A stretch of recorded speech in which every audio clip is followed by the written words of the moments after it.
एक ग्वाला रोज गायों को चराने गांव से बाहर जंगल में जाता था। जंगल में एक संत का आश्रम था। वहां संत रोज तप, ध्यान, मंत्र जाप करते थे। ग्वाला रोज संत को देखता तो उसे समझ नहीं आता था कि संत ये सब क्यों करते हैं। ग्वाले की उम्र कम थी। संत के इन कर्मों को समझने के लिए वह आश्रम में पहुंचा और संत से पूछा कि आप रोज ये सब क्या करते हैं।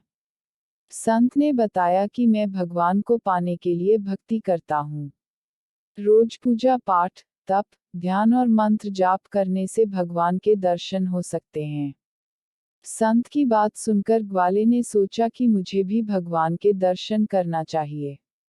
ये सोचकर ग्वाला आश्रम से निकलकर एक सुनसान जगह पर पेड़ के नीचे एक पैर पर खड़े होकर तप करने लगा। कुछ देर बाद उसने सांस लेना भी बंद कर दिया। ग्वाले ने सोचा कि जब तक भगवान दर्शन नहीं देंगे, मैं ऐसे ही रहूंगा।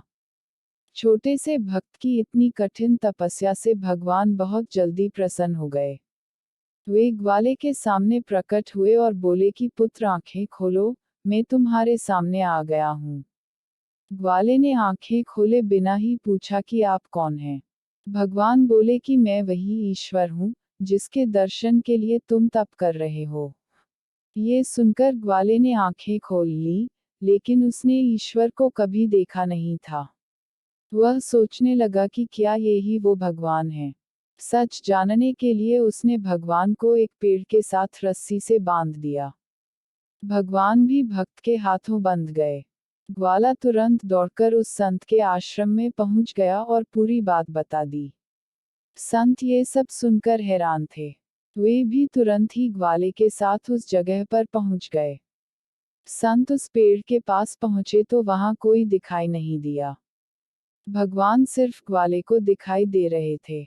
संत ने बताया कि मुझे तो यहाँ कोई दिखाई नहीं दे रहा है, तो ग्वाले ने भगवान से इसकी वजह पूछी।